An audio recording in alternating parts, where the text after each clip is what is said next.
What's going on, you guys? Welcome back to the Neighborhood Podcast. One of the hosts of the podcast, my name is Kyle Dabro. What's going on, everybody? Kevin Valentin here. Kyle, my friend, my partner. Unfortunately, we have come to a close in yet another chapter. Yes, unfortunately, the football season has come to an end in the NFL, but I have to say, and I'm pretty sure you're in agreement with me on this one, Super Bowl 56 lived up to all the expectations. And, bro, the Los Angeles Rams are Super Bowl champs for this season in the NFL. A great game from beginning to end, came right down to the wire. But the Rams, they were just one of those teams, man. They got to host their own Super Bowl like the Buccaneers did last year and came out on top, bro. You got to give them a lot of credit. So, Kevin, I know we got a lot of topics to go over. It's going to be all NFL related content today, but you ready to dive into this? Oh, without a doubt. All right. So, pretty much we're going to go over the Rams winning Super Bowl 56. We'll kind of dive into some of the stories that go along with that. Talk about the Rams going all in and it paying off for them in a Super Bowl championship. We'll talk about Cooper Kupp. He won Super Bowl MVP in that game against the Bengals. We'll talk about him possibly having the greatest wide receiving season in NFL history. We'll also talk about Aaron Donald. Aaron Donald was an amazing force on the defensive front for the Rams in that game against the Bengals. We'll just talk about his overall performance in that game. And we may even mention the possibility of him considering retirement. There have been some reports that he may think about that during the offseason, which would be kind of shocking, to say the least. And then, unfortunately, you know, when there's a winners in the Super Bowl, there's a loser in the Super Bowl. And that's, unfortunately, the Cincinnati Bengals. The Bengals had a great run this postseason. Unfortunately, they come up short, losing by the score of, what was it? 23 to 20. 23-20. I was going to say 24-20. We'll just talk about where things went wrong with the Bengals. We'll talk about Joe Burrow and his postseason run and what we could expect for him moving forward throughout the rest of, the foreseeable future with him. And that's pretty much the agenda that we have for you guys. So let's not waste any more time. Let's dive into the Super Bowl content and we'll talk about the Rams winning Super Bowl 56. So like I just mentioned, the Rams did beat the Bengals in Super Bowl 56 by the score of 23-20. It was a game where the Rams got off to a very hot start, got off to a 13-3 lead early on, but the Bengals were able to mount a 14-point unanswered run to the point where they were, I think, leading like 17-14. And then it got up to, 17-13, excuse me. Then it got up to 20-13. So actually it was 17 unanswered points. But the Rams were able to mount a pretty solid comeback in the fourth quarter. Matt Stafford was able to connect with Cooper Kupp a few times on a pivotal drive that set them up for the game-winning touchdown drive that ended up getting them the win over the Bengals. So, Kevin, I got to ask you, just what are your initial thoughts of the Rams winning Super Bowl 56? I thought it was a great game, man. Obviously, I was pulling for the Bengals, but again, I am not upset at the outcome because I'm just happy that certain players were able to hoist up the Lombardi Trophy and become Super Bowl champions. So, I mean, biggest circle here has got to be Matthew Stafford. The trade paid off. They went and did exactly what they needed to do. They gave up their entire future, bringing in Von Miller, Jalen Ramsey, and obviously Matt Stafford. And they hoisted the trophy at the end of the year on their home turf. So, I mean, kudos to them. Matt Stafford had a couple of errant throws. He had 2 interceptions early on in which it kind of looked like they were starting to falter, and they really started looking like they were going to kind of slip. But the Rams defense was able to keep that offense in the game and, kept giving Matt Stafford opportunities to go and capitalize. And then, of course, Aaron Donald. Aaron Donald was a force on this field the entire game between being doubled, tripled, and then, of course, the Rams defense and their defensive coordinator, Raheem Morris. Raheem Morris was able to adjust and add a fifth pass rusher so that Aaron Donald can really get that individual coverage, so that Leonard Floyd can get in, so that Von Miller could get in, and that defensive adjustment really paid dividends. Joe Burrow was sacked 7 times today, was knocked down several more, and the Bengals just were not able to capitalize on that final drive. So I mean, big kudos to several players I want to give kudos to. First and foremost, Odell Beckham Jr. He was able to overcome the adversity that he had over in Cleveland the last 3 years. Von Miller is able to hoist up a second trophy Van Jefferson, as a Gator fan, kudos to him. And then, of course, Matthew Stafford, 12 years, man, 12 years in Detroit, 0 playoff wins, one of the best quarterbacks in the league for quite some time, and he finally gets a Super Bowl ring. So, I mean, again, there's more players on this team that I really want to give kudos to, but overall, those are going to be the big ones for me specifically. So, I mean, shout out to the Rams for being Super Bowl 56 champions. What a game. Yeah, all in all, this was a game that lived up to expectations. And Kevin, it's like you said, the Rams went all in for this Super Bowl run when they traded for Matt Stafford, and it paid off entirely with them getting this win over the Bengals by the score of 23-20. All in all, the Rams, they were a team that was up and down, to say the least, throughout most of the year. They had a very good start at the beginning of the year, and then the middle part of the season, they showed some inconsistencies that were quite troubling. And then really, I think that win against Jacksonville, kind of like towards like the last third of the season, that's when they were able to get a little bit more momentum going into the playoffs. And then, even though that they didn't get the best seeding going into this postseason run, it didn't stop them from having a great playoff run. They were able to get some big wins against teams like the Buccaneers. They had a great win against the 49ers in the NFC Championship game, and then it caps it off with a great win against a young but surgent Bengals team, and it just worked out perfectly for them. It's like you said, Kevin. You got to feel for Matt Stafford. It's been in the league for over a decade, played in what I considered like one of the NFL's black holes when it comes to the Detroit Lions. When you look at the Detroit Lions, they're just a team that's just fully incompetent from top to bottom. And Matt Stafford was really that guy that kind of kept them relevant. And one season goes to LA and captures the Super Bowl title after the initial trade took place a year later. It's just absolutely phenomenal when it comes to Matt Stafford and what he was able to provide for the Rams this year. Aaron Donald finally gets that Super Bowl trophy that he was coveting for so long.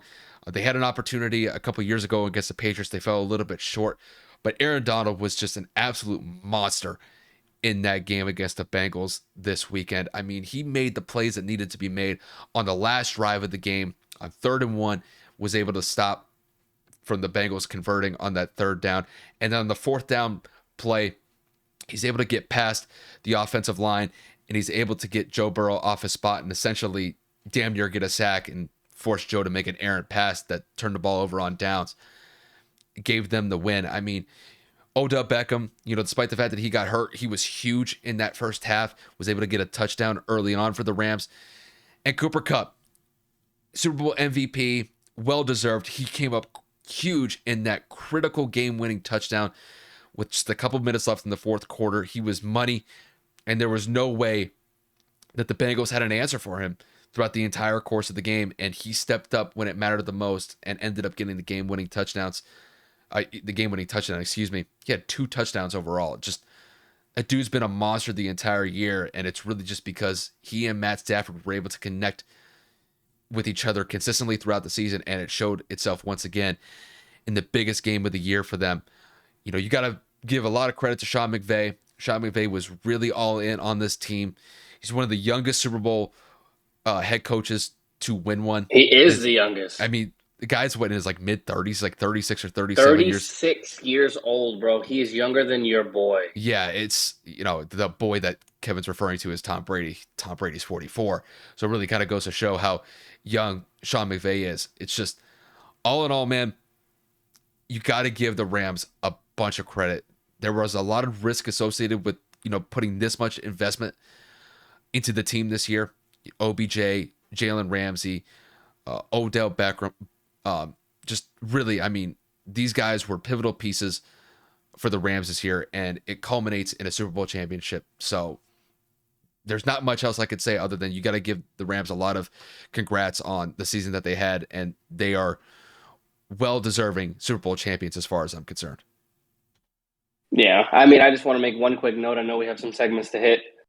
Odell Beckham Jr. unfortunately injures his leg in the 2nd quarter. He was looking to be on quite the tear early on. He scored the Rams' first touchdown. He had another catch for a big gain, and it looked pretty significant. It looked like it's the same knee that he had torn just 2 seasons ago.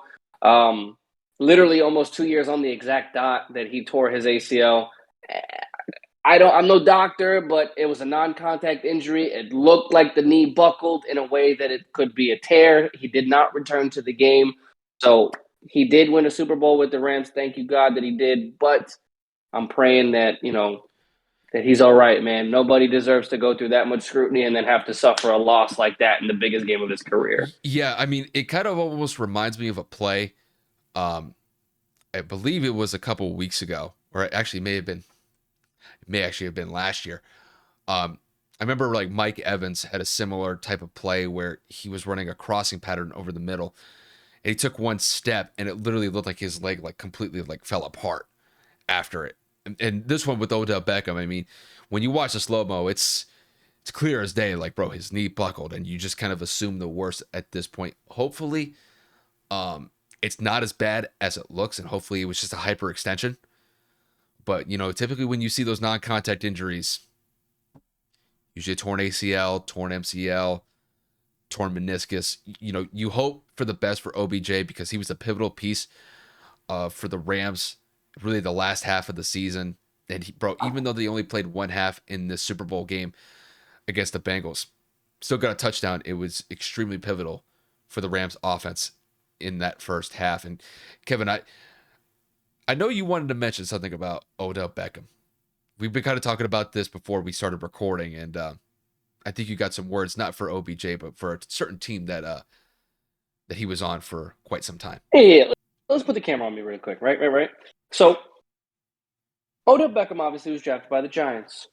Odell Beckham got the narrative, diva, dramatic, very charismatic on the sideline, throwing tantrums, kicking the field goal net, then being an on-field and off-field distraction, just a headache. The infamous on a boat pick for right before the playoffs in Green Bay. Just overall, just an annoying person, right? For a lot of people that misunderstood him. And then he gets traded to Siberia, which at the time was Cleveland. And everybody thought, oh my God, they're going to go win a Super Bowl. Oh my God, Jarvis Landry, David Njoku, Austin Hooper, Baker Mayfield. I mean, you name it. They had it on paper. They were projected to go miles beyond their expectations. And in 2.5 seasons, Odell Beckham accumulated 7 touchdowns. Odell Beckham played about 9-10 games with the Rams this year. 7 touchdowns. Odell Beckham revitalized his career in LA and showed that he still has all of the capabilities to be a number 1 option, to be a number 2 option at this maybe stage in his career, because we all know that Cooper Kupp was first. But and also Robert Woods was out with a torn ACL the second he got there, which just was a little too convenient for me, but that's just how it works in life, I guess. Overall, Cleveland, I'm looking at you and I'm looking directly at the camera. How does it feel to know that you let talent like that walk out of your facility with minimal stats? How is it that you back and support Baker Mayfield and say that you were still able to give Odell targets, give him opportunities to succeed? There was no issue between your quarterback and your number 1 receiver. And yet, Odell Beckham was a non-factor in that offense. Odell Beckham was hardly targeted toward the latter half of his career in Cleveland.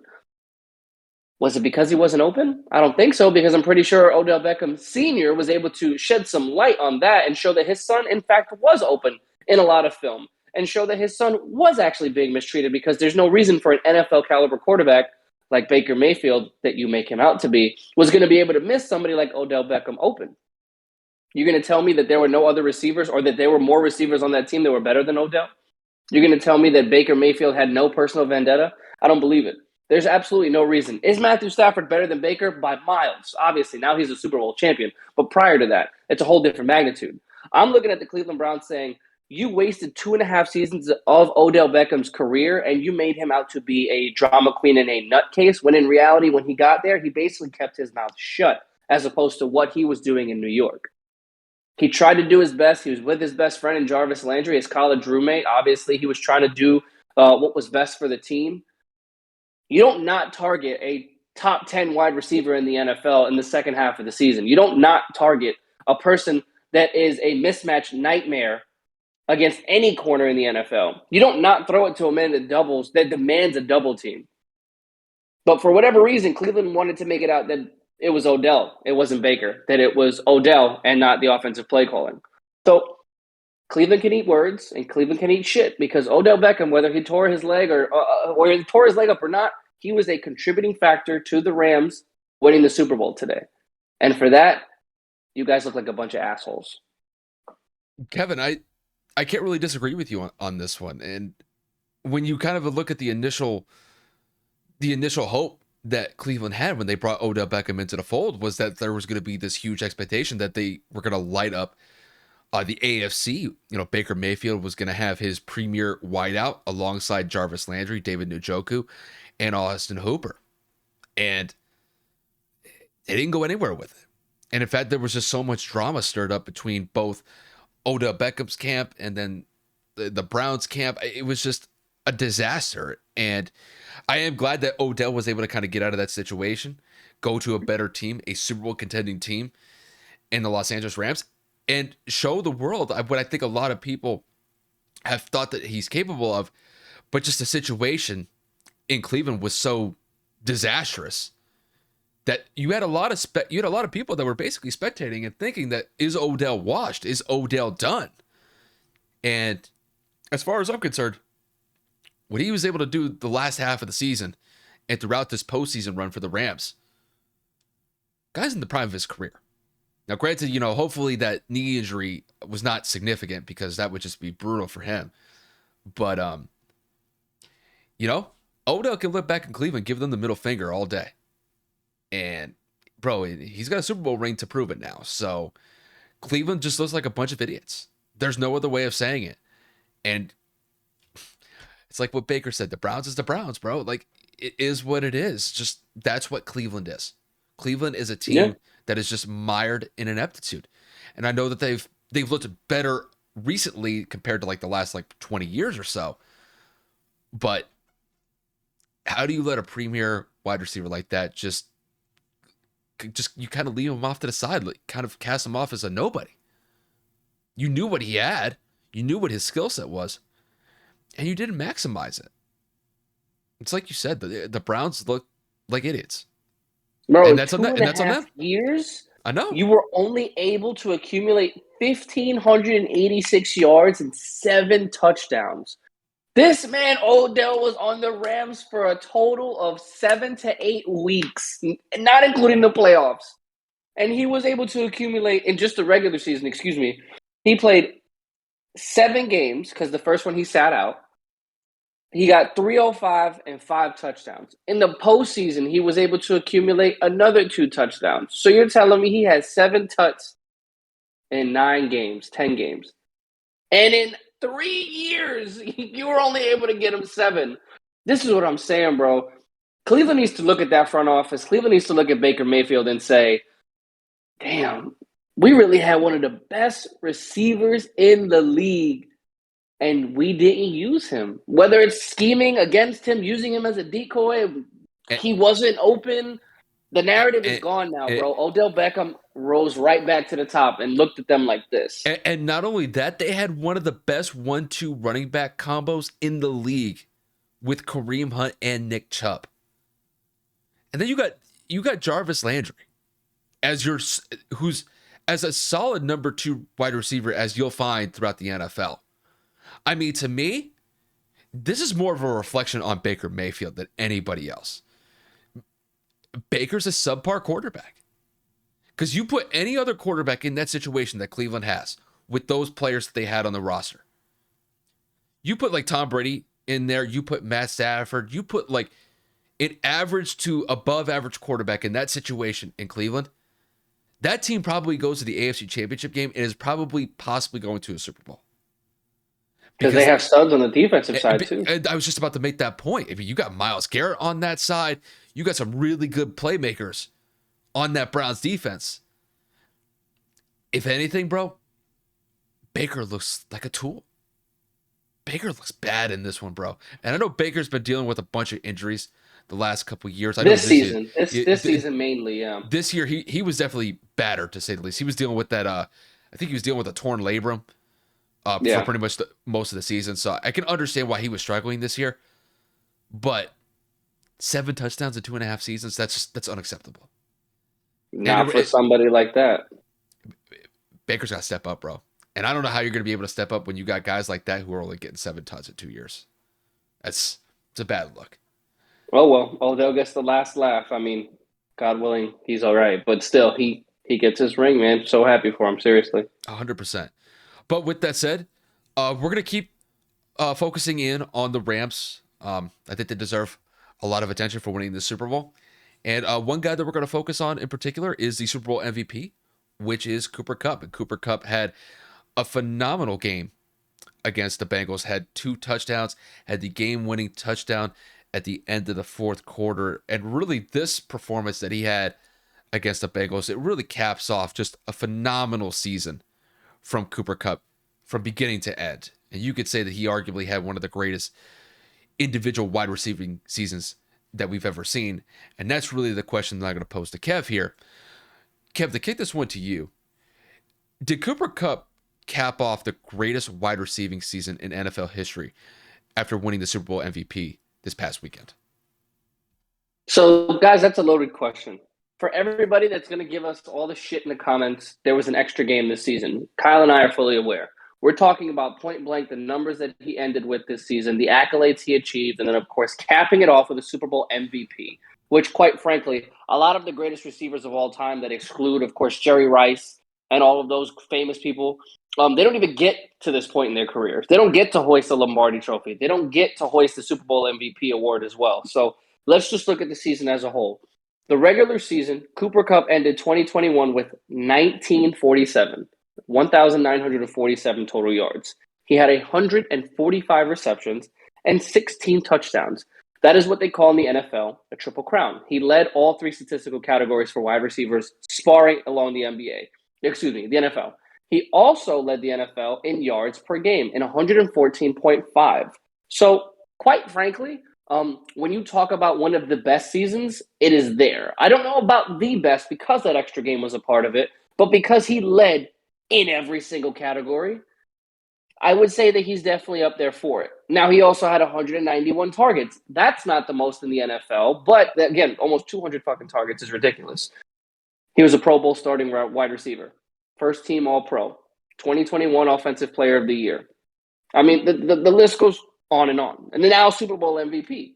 Now, when you look at his stats in the postseason, again, a top targeted, a top performing wide receiver in the postseason.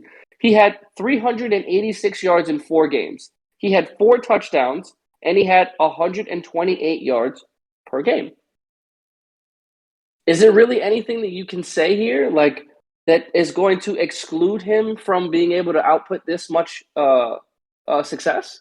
Is there really anything that you can say to counteract that, honestly? Because he is actually doing everything he needed to do. And if anything, his performance in Super Bowl 56 solidified that for me because Odell went out, Matt Stafford was struggling, and in that final drive to take the lead, Cooper Kupp was targeted 4 times for 39 yards, the game-winning touchdown, and he also had a key pivotal 4th down conversion for 7 yards on a rush on a rushing attempt for a motion sweep. So what does he not do? He's also a great blocking wide receiver. He's a great teammate, and he plays pretty much all over the field, out of the backfield, in the slot. He can play wide. Obviously, he plays majority in the slot, but overall, Cooper Kupp was able to do it all season long at a consistent clip, very successful.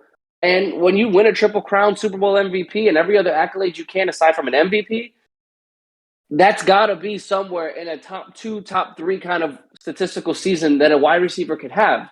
I know he didn't break Megatron's single season record, and he didn't do it in 16 games. But when you look at everything else that the man did, I can't say that it is the best receiver season, but in terms of all time, top 3, hands down. There's been many great wide receiver seasons that we've seen in NFL history. The one that really kind of stands out to me was, I think it was like in Jerry Rice's like 3rd or 4th year in the league. He had 22 touchdowns in 12 games. Granted, he only had like 60, 65 catches and maybe like a touch over like 1,000 yards. But like that type of output in such a short period of time is out fucking standing. And when you look at Cooper Kupp this year, Cooper Kupp was phenomenal from beginning to end. And it really kind of goes to show that, look at the situation that Cooper was dealt with last year. Jared Goff, Now, granted, Jared Goff did go to one Super Bowl, but really Jared Goff wasn't the driving force of the reason why the Rams went to the Super Bowl when they played the Patriots in Super Bowl 53. You replace him with Matt Stafford, and look at the difference. Cooper Kupp is now regarded as one of the best wide receivers in the game. And to me, Cooper Kupp was already on that type of ascension of being one of the better receivers in the league. But after this season and having Matt Stafford at the helm throwing him the football, you could arguably say that Cooper Kupp is the best wide receiver in the game as far as just overall production goes. I mean, he doesn't necessarily have like the most athletic skill set that we've seen at the wide receiver position. There's some other guys like DeAndre Hopkins. We've seen guys like Calvin Johnson, Randy Moss, where their athletic skill is more superior than Cooper Kupp. But where Cooper Kupp makes the magic happen is his route running is impeccable. He's able to catch the ball in traffic, and he's able to make plays happen in the most critical moments of the game. And Kevin, it's like you said, the guy was great from beginning to end this season. And really, the achievements for this year in regards to him stand out in particular. Unanimous All-Pro. He won the NFL receiving triple crown as far as catches, yards, and touchdowns go. He had 33 postseason catches, which is the most in NFL history, if I'm not wrong in that regard. Won NFL Offensive Player of the Year, like you mentioned. And in the Super Bowl, was the main driving force offensively for the Rams and came up with the biggest touchdown, which was the game-winning touchdown at the end of the fourth quarter. I mean, Cooper Kupp really deserves to be in that rare air as far as like the best wide receivers in the game currently. Now, as far as all time, I can't really put him as like, oh, he's like one of like the top 5 greatest wide receivers of all time. He's nowhere near that yet. But for this season and this season alone, to me, he had one of the greatest wide receiver seasons in NFL history. For me to say he had this single-handedly the greatest one of all time, that's a bridge a little bit too far for me. I still look at like what Randy Moss did in 2007 with the Patriots, where the guy was unstoppable. And it wasn't just what he was doing, it was how he was doing it. 23 touchdowns. I think he had 24 total touchdowns with the one touchdown that he had in the Super Bowl and Super Bowl 42 that year. I still look at that season that Randy Moss had as it was just more impressive than what Cooper Kupp did. But dude, the numbers don't lie. Cooper probably had the most productive wide receiver season that I've ever seen. And that's got to count for something. And I got to give tip of the cap to the guy. The guy was a great receiver for the Rams this year. He will continue to be that. And as long as Matt Stafford is throwing him the ball, this guy is going to produce at an unbelievable clip. And I have no doubt in my mind, as long as he stays healthy, he could put up very similar numbers next year compared to what he did this year. That I could see entirely, without a doubt. And let's not forget, Cooper also plays special teams. He returns punts sometimes. Mm-hmm. That's something that Randy Moss hadn't done since his rookie year. Versatility. That's something that Jerry Rice did not do for the majority of his career. So I'm not making the point that he's the greatest, but when you incorporate him being on the field for more snaps than a lot of these other players are, and risking his health nowadays on the field on these punt returns, you can make the argument that he really did have one of the greatest seasons ever, because I'm almost positive the man did have some significant runbacks this year. I don't believe he had any touchdowns, but overall, he's contributing to another phase of the game that others did not, and still outputting a successful number statistically for the Rams. Well, think about it. And he's coming off of a torn ACL, too. So, I mean... Is he? Well, he tore his ACL, I think it was either last season or the season before. Did I know that? I mean, coming back from a torn ACL, it doesn't matter if it was last year or the year before. I mean, some guys never are able to recapture, the original play style that they had before that injury, just because it could be such a debilitating injury. And the fact of the matter is that Cooper Kupp, with Matt Stafford at the helm, that was a difference maker. Because Cooper Kupp was ascending as far as like his status as a good receiver in the NFL while Jared Goff was there. But you bring a guy in like Matt Stafford, and it's a night and day difference. And that really kind of goes to show is like, I think, to be honest with with you, Kev. I underestimated how effective that connection was going to be this year. I knew that it was going to be solid moving forward, but when you kind of look at it, like just from like a fantasy perspective, if you're going into next season, would you possibly pick Cooper Kupp as a number one pick because of the production that you're able to get from him? If the guy has a similar season next year, like he did this season, where he gets like 140 catches, freaking 17, 18 touchdowns, and over 2,000 yards receiving, or close to it, that's something that I have to consider. And I think as long as they stay injury, barring any sort of setback or any sort of injury, I think they're more than capable of doing that again.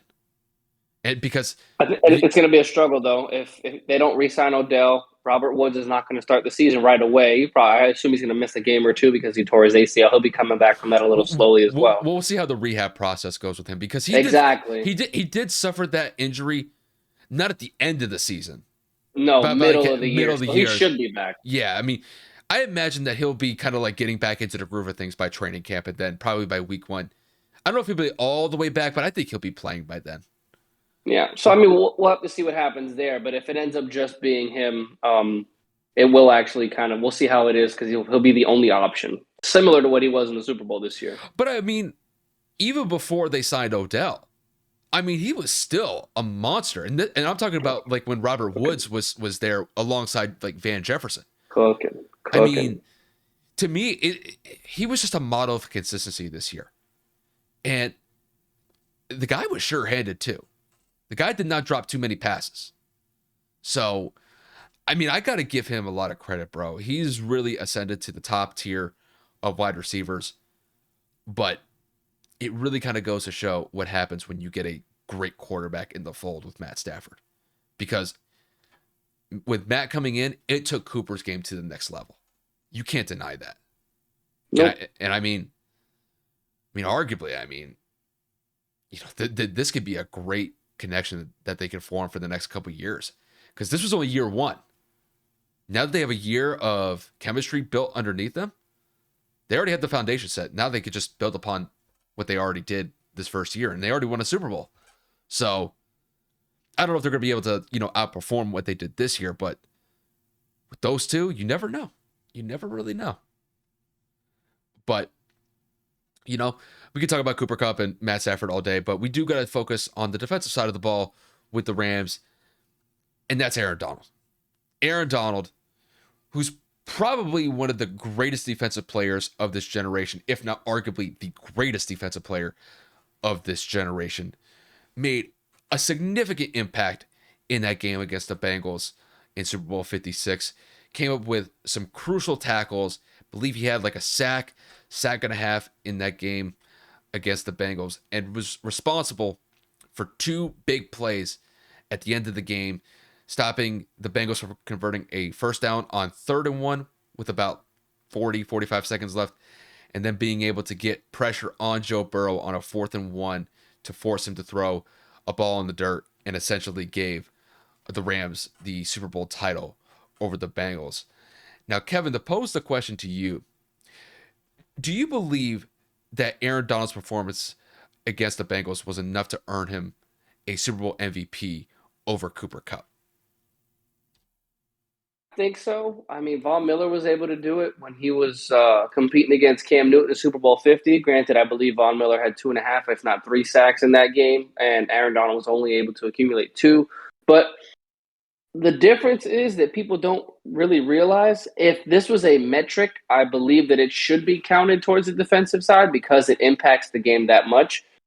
Aaron Donald was the most double and triple teamed defensive tackle, if not defensive player, in the league by like 30%. Like in terms of closest to the next person, he was farther by 30% more than the next person up.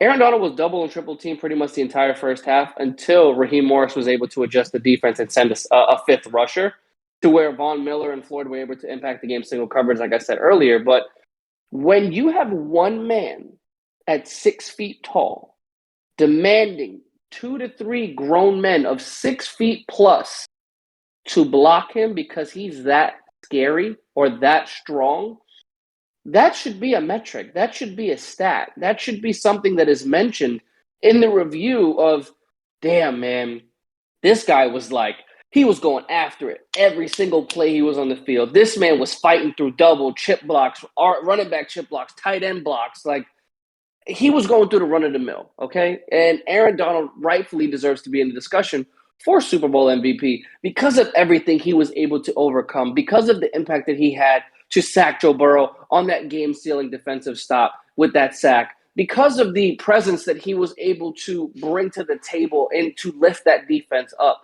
Now, Aaron Donald actually, attributes a lot of his vocal improvements in terms of leadership to Von Miller coming to the team and assisting him in developing that internal voice. But you can see that Aaron Donald was on that sideline getting into it whenever Matthew Stafford was on the field. You can see that he was getting his teammates up and ready to go for every defensive play. I mean, for God's sakes, on the final drive that the Bengals stepped onto the field, Aaron Donald full sprinted to where the defense needed to line up. He was the first person on defense to get ready. And of course, he was the last person to make the most important play. Dude, 2 sacks when it mattered the most, 2 tackles for loss, obviously, 3 quarterback hits. He was doing everything he needed to do. Aaron Donald is going to go down as probably one of the best defensive forces in NFL history. Kyle already said it. He's the greatest one in our generation. And with the rumors circulating that he might retire after this year, my mind is kind of in a flux. So I don't even want to incorporate that. But he hangs it up if he does decide to do that with the Super Bowl championship. But if you really want to talk about it, Aaron Donald definitely should have been considered for that MVP. Well, and that was kind of the thing. Is like, honestly, there were 3 players all kind of in the running for Super Bowl MVP, because you could look at it like Matt Stafford. He had 3 touchdowns in that game, including the game-winning one, the Cooper Kupp. Yeah, but he had 2 picks, though. I knew that wasn't going to happen. I'm just saying, like, as far as consideration goes. And then you had Cooper Kupp. Cooper Kupp had an amazing game, ended up winning Super Bowl MVP. And then the third one is clearly Aaron Donald. And to me, when I look at it, I honestly thought that Aaron Donald was going to get it over Cooper Kupp. But, they gave it to Cooper Kupp, who deserved it. But I think that Aaron deserved it a little bit more, and here's why. Because the thing about Aaron Donald's presence on the defensive side of the ball, when you're going up against a guy like that, throughout the entire week leading up to a game, a lot of the film study is just watching that man literally manhandle 300 to 350 pound linemen and basically toss him to the side like they're ragdolls. And Aaron Donald has done that consistently throughout his entire NFL career. And even in this game alone, he was a force to be reckoned with from beginning to end. I think really where he stepped up was in that second half of the game, just because I do think that those double teams that Cincinnati had in the first half, they definitely slowed him down a little bit. He was still making plays here and there, but he wasn't as effective as we normally see him. But in that second half, he was making so many plays. And I'm not talking about like little small plays here and there. I'm talking about, game deciding type plays that can change the course of a game. Got a nice sack in the third quarter, I believe. And it wasn't just like one sack. I mean, he was constantly getting pressure on Joe Burrow. Really, I mean, the Rams front four brought pressure all day, getting 7 total sacks. And Aaron was definitely a part of that throughout the entire course of the game. But to me, what really stood out was these game-defining plays at the end of the fourth quarter. Cincinnati's marching down the field. Granted, they're down by 3. They get a field goal to tie. They get a touchdown to win. And on 3rd and 1, he gets a huge stop that forces Cincinnati into a 4th and 1 situation. And on 4th and 1, he's able to escape whatever the offensive line of Cincinnati was presenting in front of him, gets a run at Joe Burrow, and forces Joe into a situation where he's got to just fling the ball up and hope for the best. And it's all because of one guy getting to him, and that's Aaron Donald. Aaron Donald, to me, as far as I'm concerned, I think he did enough to earn Super Bowl MVP, and I think he should have won it simply just because when you demand a constant double team from the offensive line, that frees up so much more space for other guys like Leonard Floyd, Von Miller to make plays.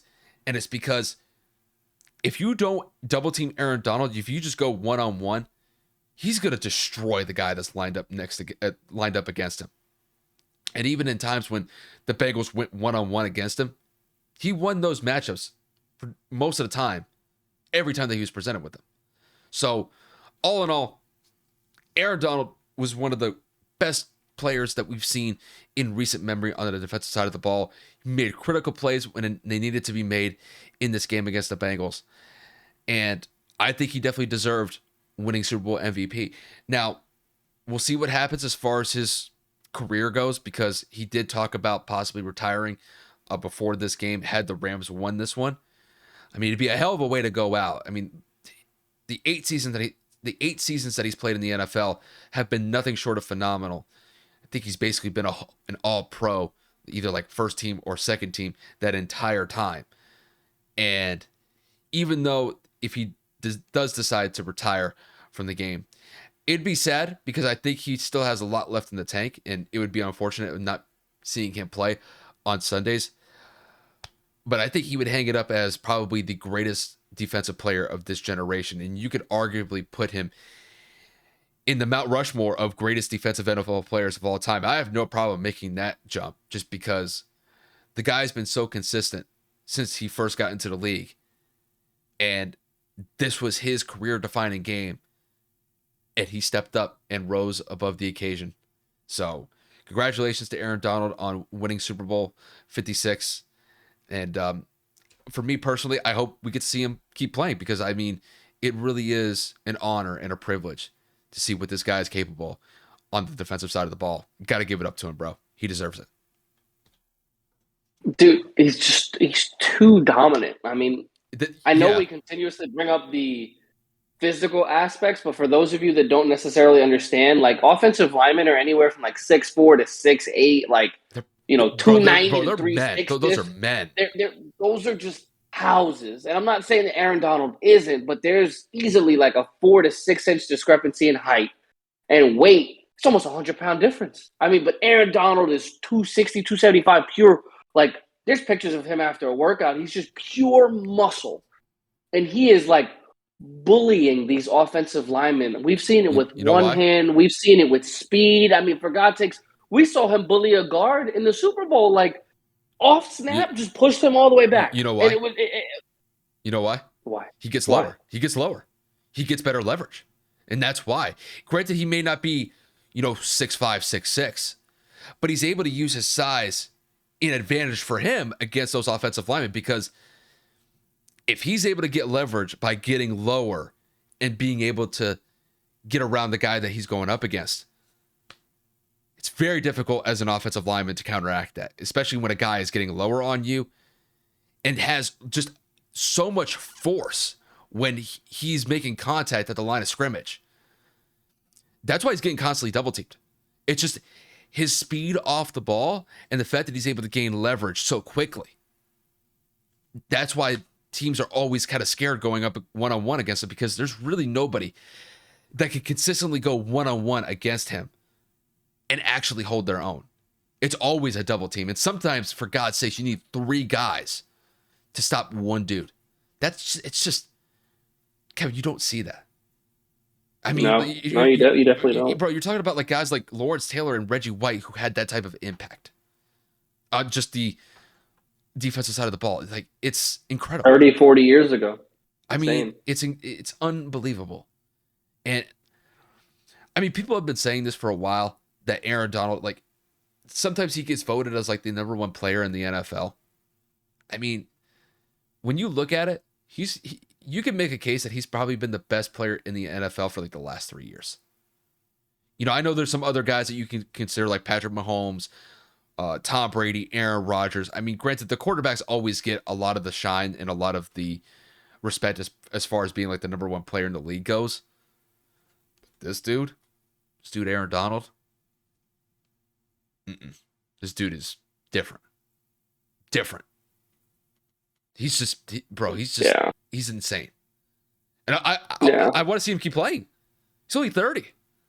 Yeah, that's a whole different narration, and we don't want to speculate. We heard the rumor from Rodney Harrison live in the Super Bowl pregame. When that announcement came through, that shocked the world. I mean, Twitter erupted. I didn't see it coming. Like, dude, everybody was kind of broken. So we don't want to talk on it yet. We'll Yeah. see what happens and what he decides. But yeah, we could talk about Aaron Donald all day. We do have to hit on the Cincinnati But, side, though. but before we go into the Cincinnati side, if there's one thing that we learned about possible retirement stories, the best to sit and wait on it, because God only knows if Tom Brady comes back. If we were a little bit too premature about it, let's just make sure our ducks are in a row when it comes to Aaron Donald if he actually decides to retire this time. Yeah. But it would really be unfortunate if he did retire. But if he did, amazing career, and honestly, there's no better way to go out than the way that he did. There's On top, bro. Right into the sunset. Woo. 30 years old to get the rest of his life to do whatever. Got a family, got kids. I mean, not much more you can ask. And Van Jefferson, I think, probably had the best day of his life too. Won a Super Bowl ring, Super Bowl title. It is, I think, had his first child. His wife. Yeah. His wife went into labor mid-game.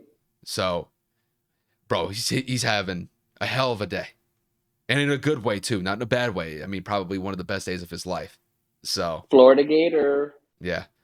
We talk about your boy Vernon Hargraves, though, on the Cincinnati side a little bit, bro. His shenanigans, I don't want to claim him. Hey, Dawson, if you still listen, that's your boy, bro. I don't want to talk about him. I hate him. Bro, you got to go get him.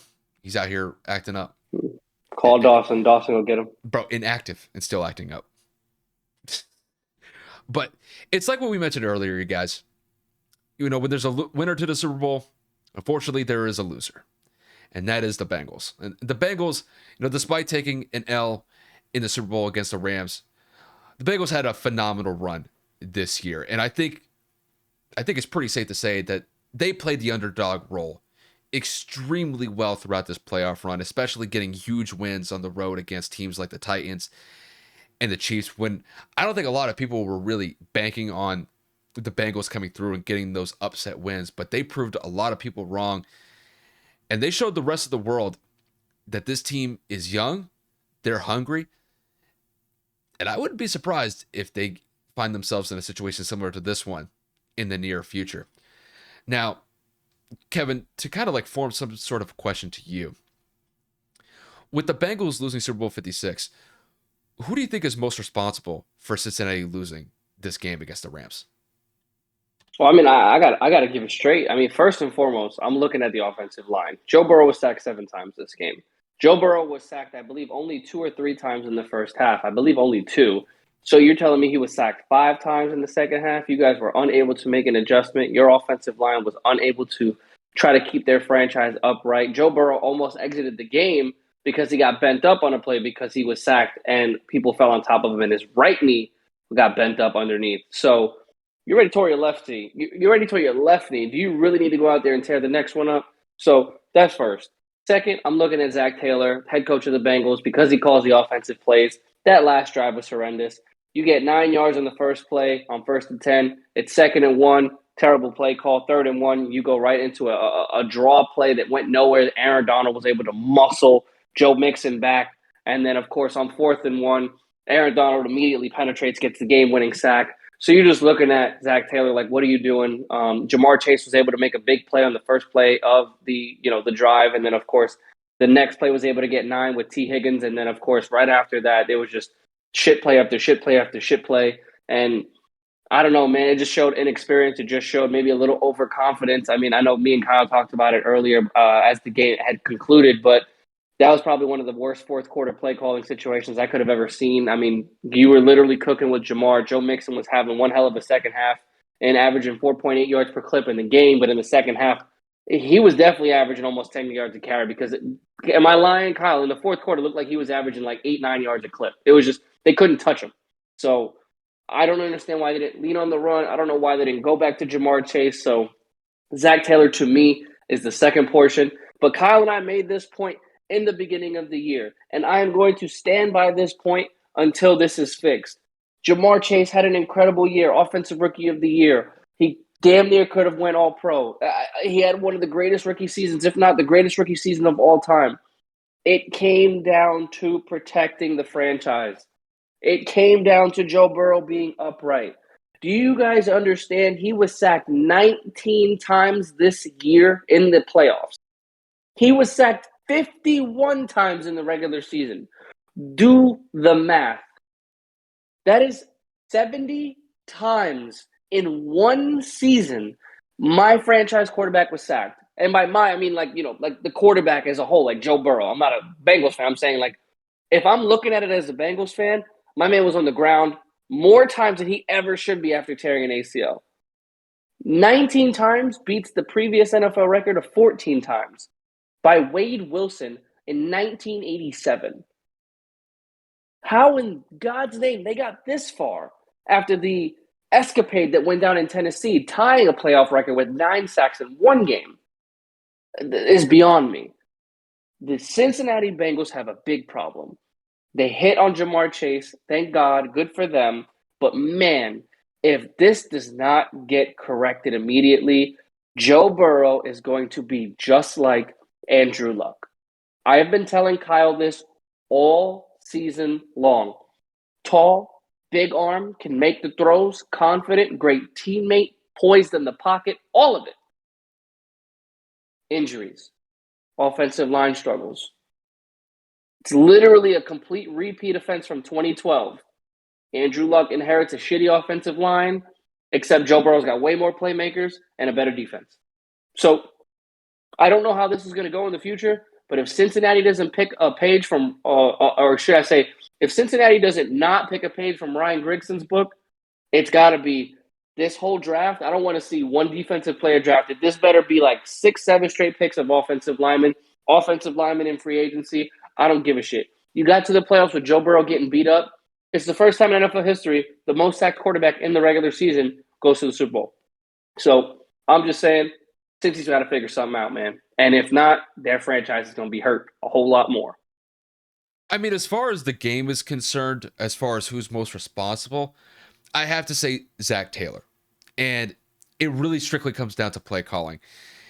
Now, despite the fact that I think by and large, this game was relatively a defensive game just because both offenses really couldn't get anything going for the most part in the second half, outside of maybe like a drive or two where teams were putting up points.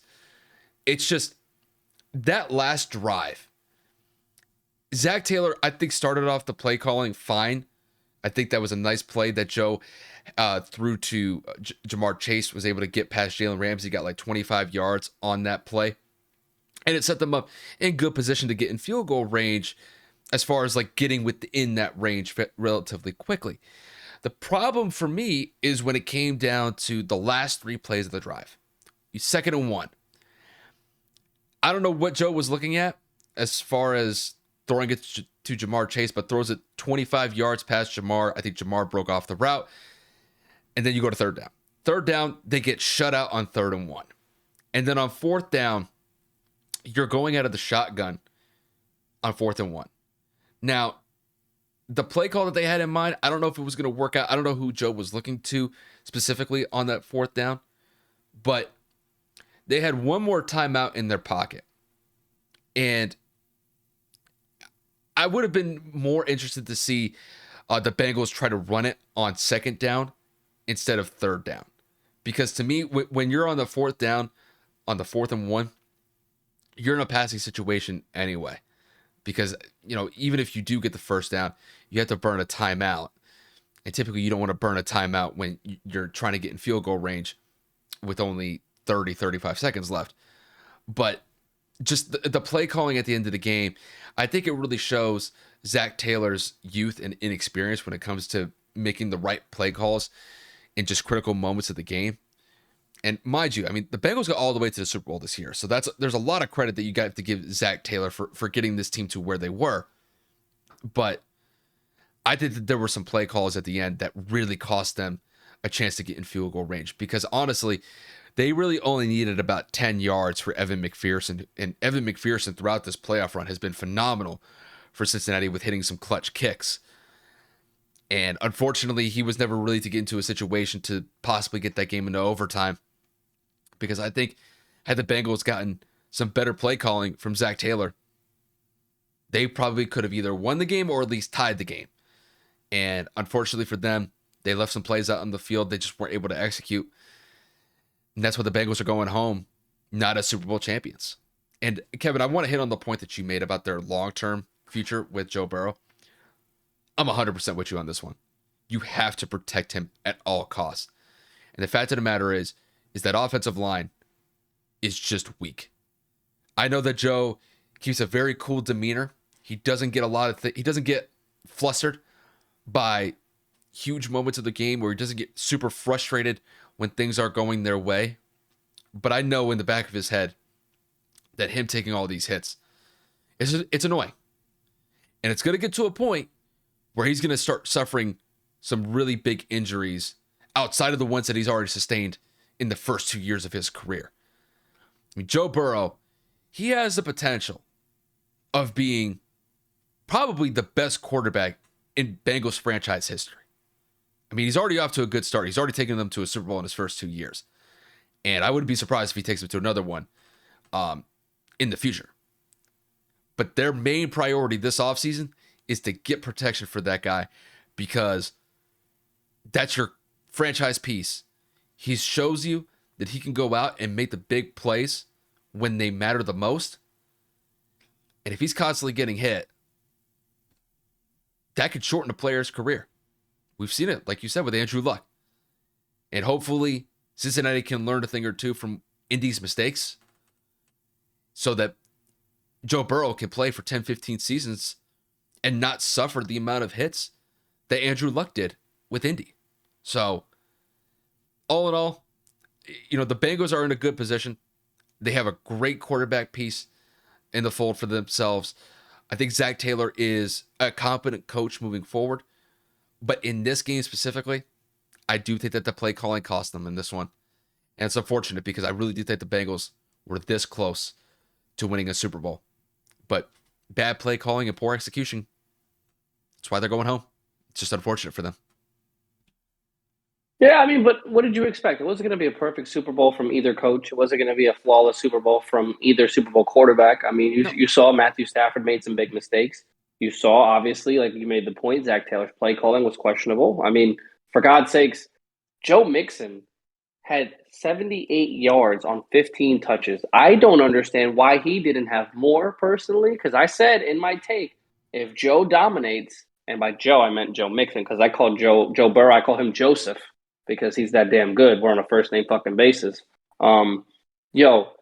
There's no reason why Joe Mixon should not have had like 100 yards on the ground, like 40, 50 yards in the air. He threw a touchdown to T. Higgins. So, I mean, like, he was impactful in every single way, and the run game was very much alive. Yeah. So for Joe Mixon not to get more touches, like Kyle alluded to, on that drive itself and then prior to it, to me, it doesn't really make much sense. But again, it's an experience. Yeah, there was a stretch, I think, kind of like towards like the later parts of the second quarter, and for most of the third quarter, the Bengals couldn't get going anything offensively. Yeah, not at all. Like, it didn't matter like if Joe was throwing it or Joe Mixon was running it.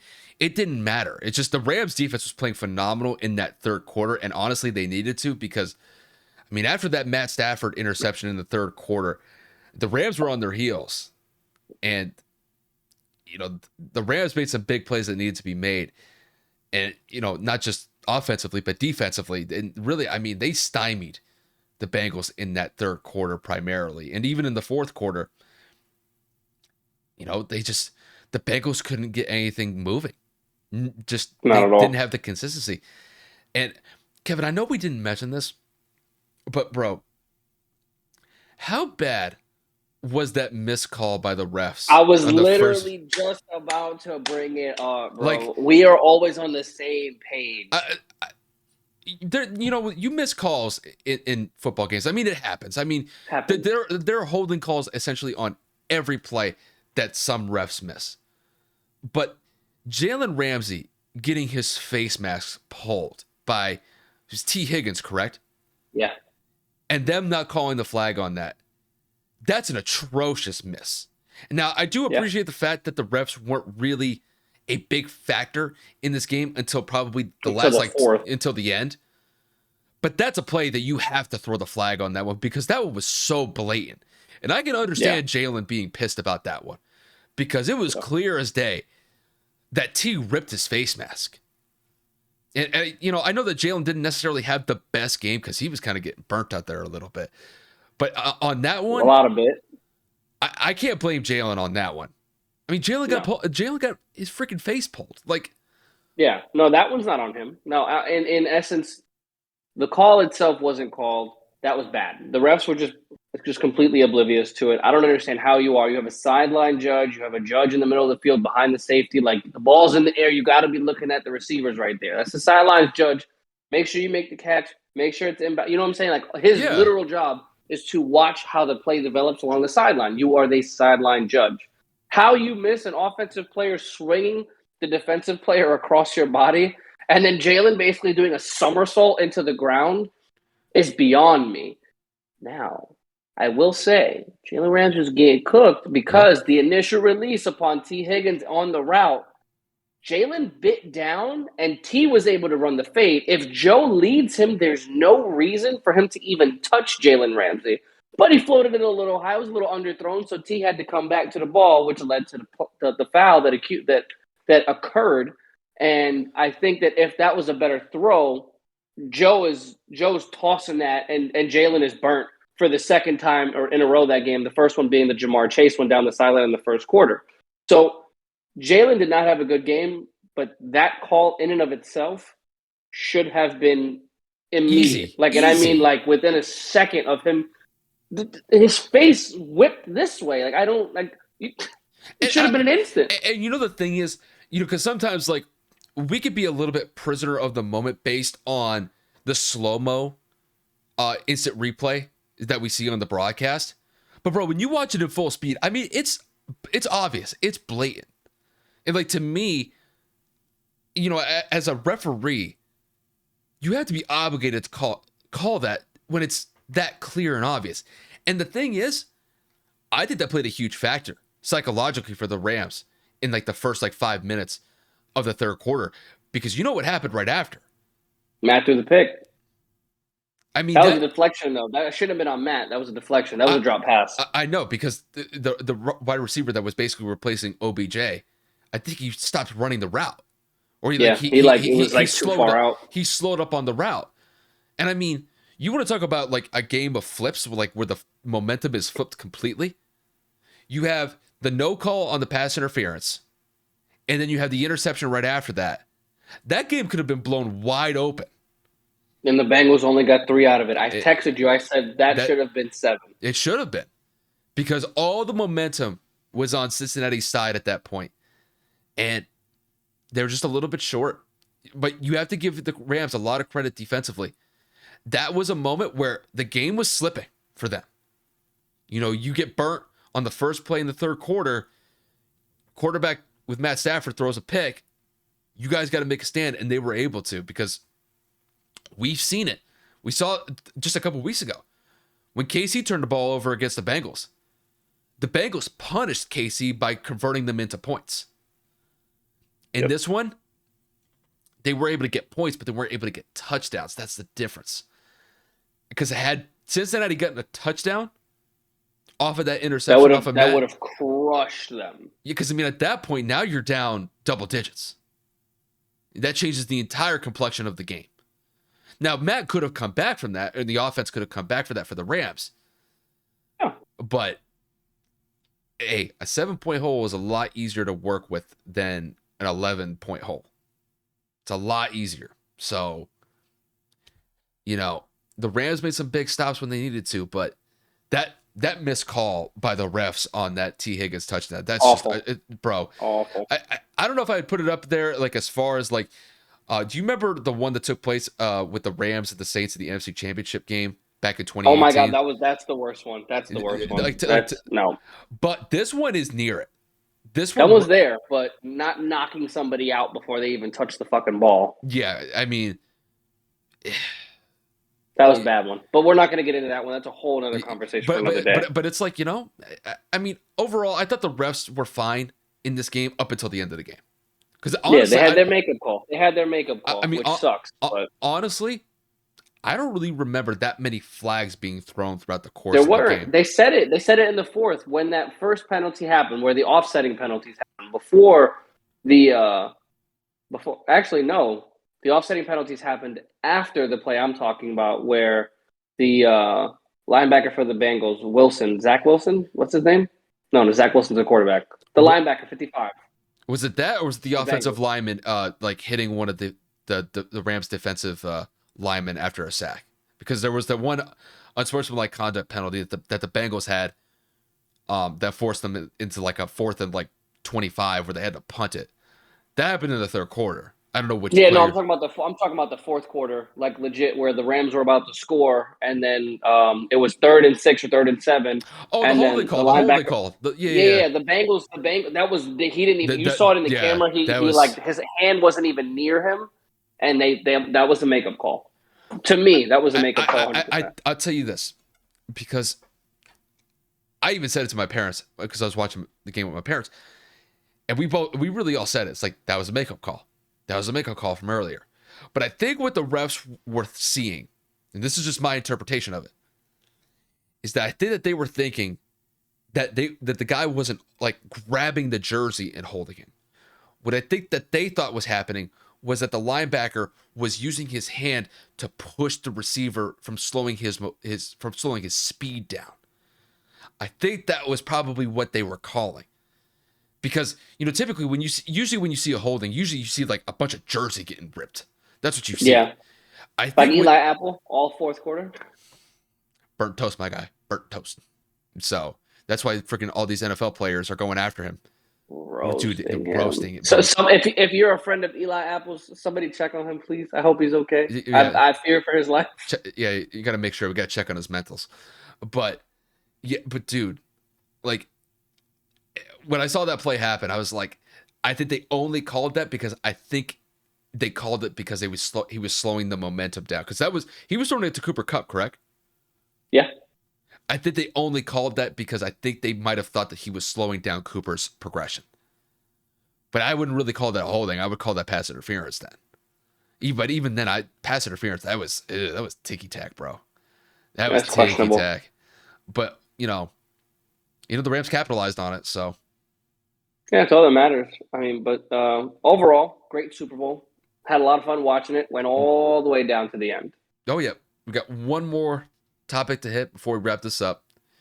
And I know we've been talking about the Bengals a little bit.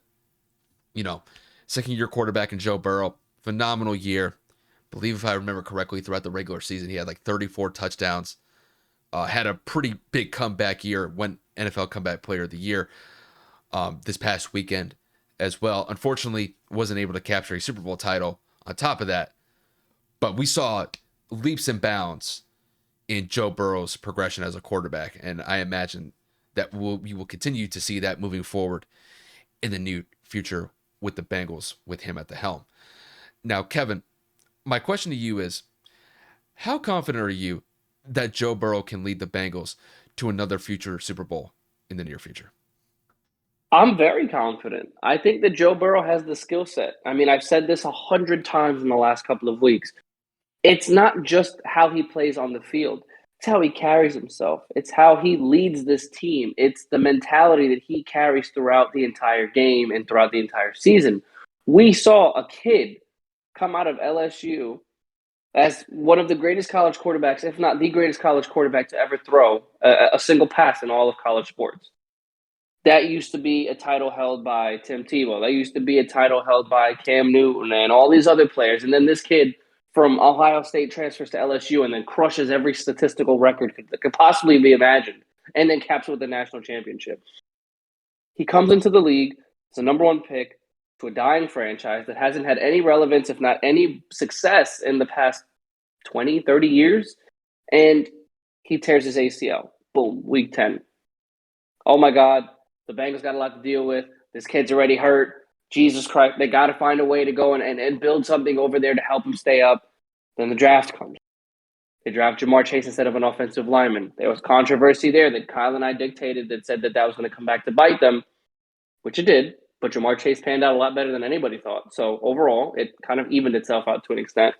But they have the weapons. They have the coaching. They have the defense. Joe Burrow is a talented, effective, and efficient quarterback in the National Football League and can make every throw long, short, coverage, throwing open, back shoulder, up in the flat. I mean, we've seen it. Mobility in the pocket to stay aware and present to extend plays with his feet. And he's not the most mobile, and he's doing a lot of that because his offensive line sucks. As long as he stays healthy, Cincinnati is posed for a whole lot of success for the next 5 to 10 years if they can keep him healthy. And I say that with the utmost confidence because that whole team is young. Tyler Boyd, T. Higgins, Jamar Chase, all in their 20s. Joe Mixon in his 20s. If you could just give him a little bit of protection, just a little bit subpar average or just average, because we got to say, that was enough for me to rate the Bengals offensive line as the worst offensive line in football. 19 sacks in the playoffs, absolutely unheard of. So they're definitely the worst offensive line after I saw what I saw. But Joe Burrow can do it all, man. I'm telling you, Joseph, that's a bad man, and he earned a seat at the table. Yeah, but I remember we were talking about this before we started recording, and I remember you made a mention of you think that the Bengals could potentially be a dynasty from getting multiple Super Bowl titles because of their offensive line issues. Like, you think that their offensive line is that porous that it's holding them from potentially getting multiple Super Bowl titles, which I'm in full agreement with you on this one. Now, as far as Joe Burrow is concerned, I have no doubt in my mind that Joe Burrow has the skill set to be able to get the Bengals back to a Super Bowl. And when I look at this year in particular, Joe had a phenomenal year. And granted, he had a comeback player of the year type season, and that's why he was awarded that award during the NFL award ceremony a couple days ago. I mean, 34 touchdowns throughout the regular season. But to me, I saw leaps and bounds in Joe's skills at the end of the season, because I remember there was a 2-game stretch in particular where Joe was lighting it up, where he damn near threw for 1,000 yards in back-to-back games. You never see that, especially from a second-year quarterback, unless you're maybe talking about someone like Patrick Mahomes, where he's given the green light to just throw it all day. And Joe's got the pieces around him to make this work, because I think that the connection that he has with Jamar Chase, I think it's only going to grow exponentially as the years go on. And then hopefully they're able to retain some pieces like T. Higgins and Tyler Boyd, because when you have that type of wide receiver core to work with, it's going to make Joe's life a lot easier, because he could be able to rely on those guys to make big plays going down the stretch in the foreseeable future. The biggest thing, though, with the Bengals is protecting him. And it all starts up on front. Kevin, I know you made a mention of this just a few minutes ago, but if they don't get that worked out, I don't think that they could ever get back to a Super Bowl. I mean, that's how drastic this is. If they're not able to fix it, it's going to be a while before we see Joe Burrow in another Super Bowl, just because you can't take those number of hits consistently. I mean, granted, he took 70 sacks this year, and yet even despite the fact that they were able to make the Super Bowl, that's not something that you can bank on moving forward. So they have to find a way to be able to find some competent offensive linemen to at least cut those sacks by at least 35 or 40%. I'm not saying that you go from giving up 70 sacks to giving up 20. That's too big of a drop unless they make significant changes on the offensive line immediately. But typically those things take a couple years to work out. But I mean, as far as Joe goes, Joe is just a solid quarterback, and he is going to continue to grow. And even despite the fact that he didn't blow me away with his individual performances in the playoffs, meaning he didn't go out there and throw for 400 yards and 5 touchdowns. But he did enough to show me that he puts his team in a position to win because he limits the amount of mistakes that he makes in big moment games. And even if he does make mistakes, he's able to rectify those and be able to come up with clutch drives and get some points on the board for Cincinnati when they need it the most. So Joe Burrow is really kind of setting himself in a great position moving forward. He's right in the mix with Patrick Mahomes, Josh Allen, as some of the best quarterbacks in the AFC as far as the younger quarterbacks go. And Joe could possibly be one of the best quarterbacks within the foreseeable future as long as he stays healthy. And hopefully Cincinnati understands what they need to do as far as protecting him goes, because that's their number one asset. And if he's getting knocked down consistently like he was this year and last year, that could shorten a man's career. And hopefully Cincinnati understands that and they try to fix that sooner rather than later. Because, I mean, this guy could end up in Canton one day. He's off to a great start. He's already been to a Super Bowl within his first 2 seasons. And I think if they continue to build around him and they build up that offensive line, I think that Cincinnati has a chance to go to multiple Super Bowls. But they have to work on the offensive line because you got someone like Joe Burrow back there. He makes things happen. And the swagger and the confidence that he possesses, you don't want to see that go by the wayside because he doesn't have faith in his offensive line. And unfortunately, we've seen some players lose confidence in their skills and their overall play because they're just guys on the offensive line who aren't doing their job. Hopefully that doesn't turn out to be the case. But the way that I see it, I think Joe Burrow is going to be back. I don't see a scenario where he never gets back to another Super Bowl. He's too good. And despite the fact that he's only 25 years old, this man is really kind of setting himself apart as a top-tier quarterback. And I think it's going to be sooner rather than later that we'll see him in another Super Bowl. I mean, I'm not going to get into the segment again. I'm not going to go down this path, but we're poised for successful football for the next 10 years. With the quarterbacks just in the AFC alone, we've talked about this a million times, but Joe Burrow getting to the Super Bowl before Josh Allen, before Justin Herbert, just as fast as Patrick Mahomes, or faster technically because Pat Mahomes did not reach the Super Bowl in his second year because that's when you guys beat him. So the success path that Joe Burrow has already started in his early career is putting him in some elite company. And if he continues this success, stays healthy, like we both said, there's no reason why Joe Burrow and Pat Mahomes and Josh Allen can't have battles of their own, like legit. I mean, like absolutely unnecessarily intense playoff battles that we're going to be sitting there eating. God knows how much popcorn is going to be accumulated of all the years of them going back and forth. So I'm looking forward to the future of football. It's in great hands, and it's unfortunate we got to wait 7 fucking months just to get some damn contact again. But that does not mean content is going to stop because we got plenty of stuff coming up. Obviously, we have a free agency starting March 16th. NFL draft is in April, as always.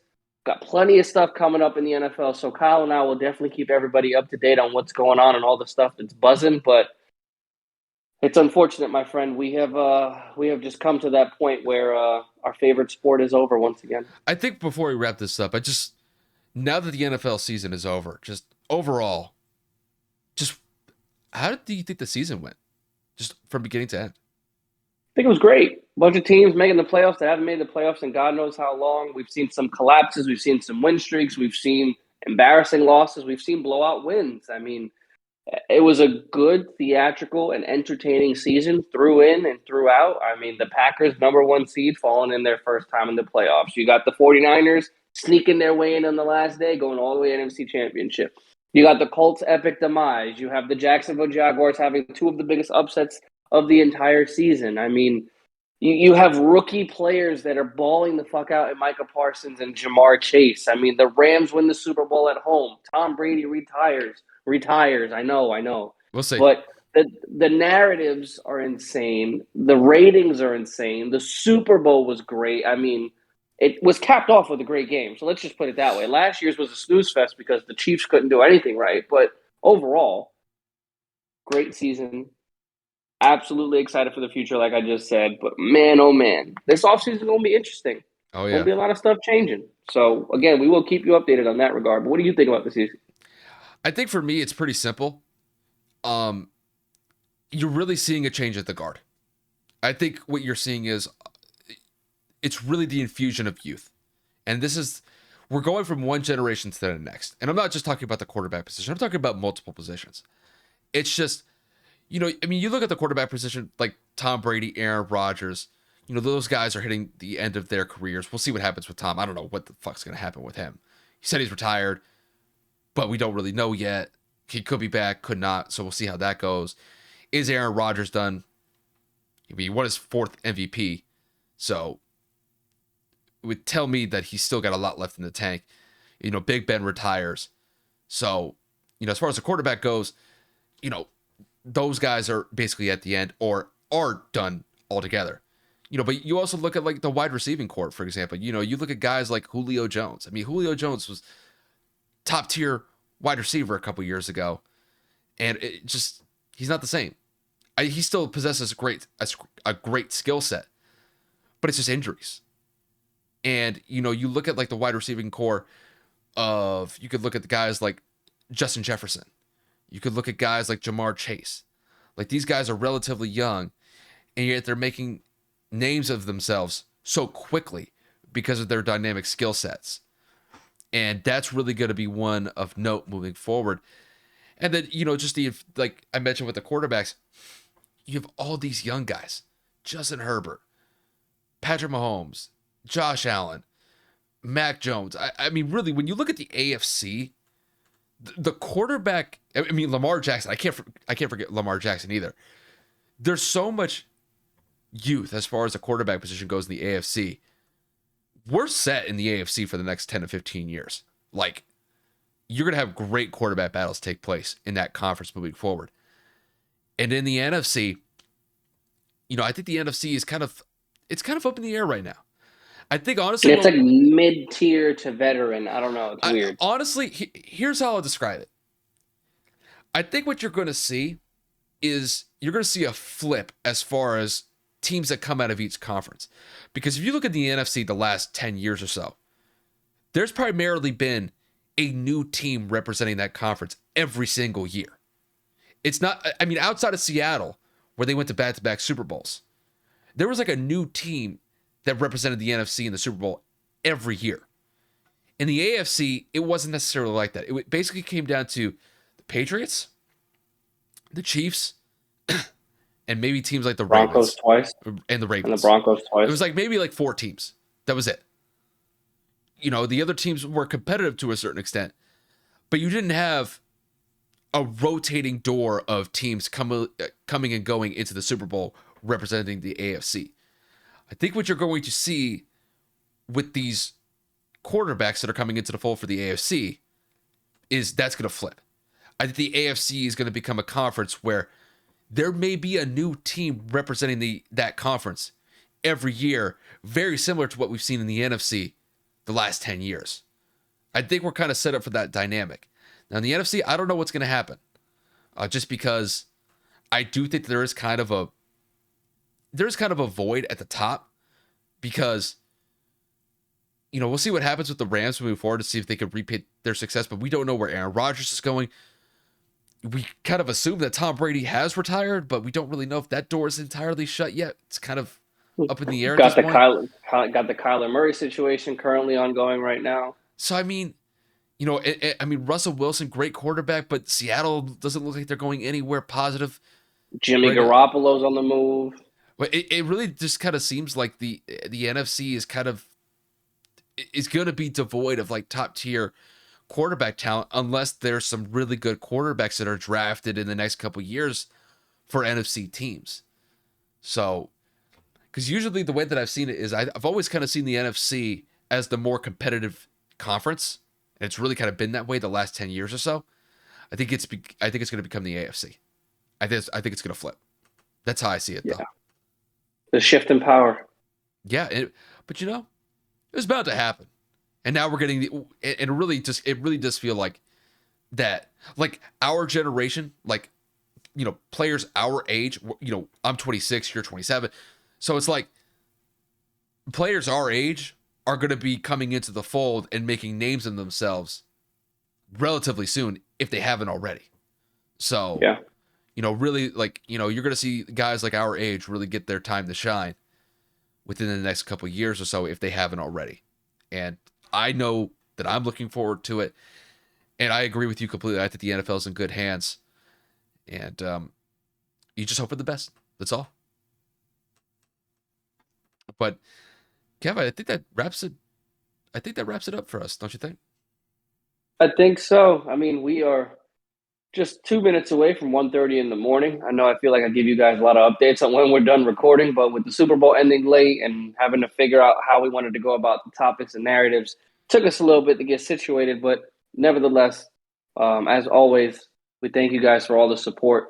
The channel has been doing absolutely incredible the last couple of weeks. Couple videos popping off for a couple thousand views. I mean, the audio is a little on the slow side. We got some things in the works, try to increase productivity.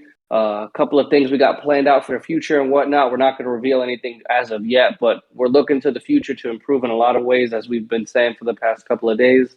So, with football being over, definitely going to be heavily focused on a lot of NBA topic. You know, that's a tier for the both of us, but we will figure it out as we always do. And again, without you guys, we wouldn't be here. So, as always, thank you so much, and we can't wait to be making more content for the future of the year. Yeah, and it's like Kevin said. I mean, we're going to make a pretty hard pivot to the NBA, just because the football season has come to an end in the NFL.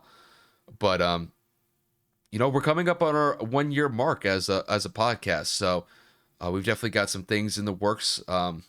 You guys will find that out pretty soon. But we just appreciate you guys, showing support where you can, whether it's been on the audio side on Spotify or Apple Podcasts, or watching our YouTube content. We definitely appreciate you guys giving us the support that you have, and we hope that we get that continued support moving forward as we reach our 1 year mark as the Neighborhood Podcast.